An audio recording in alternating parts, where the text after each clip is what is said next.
December 31న నూతన సంవత్సర వేడుకల నేపథ్యంలో రైల్లో అక్రమంగా తరలిస్తున్న మద్యాన్ని వికారాబాద్ జిల్లా ఎక్సైజ్ పోలీసులు పట్టుకున్నారు.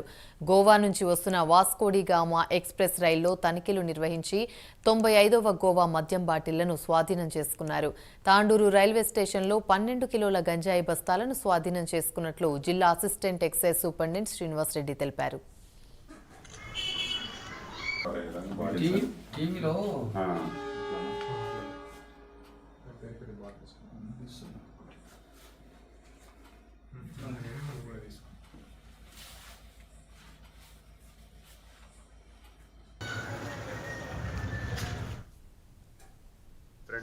Bottles costly liquor, Goa liquor 95 bottles స్వాధీనం చేసుకోవడం జరిగింది.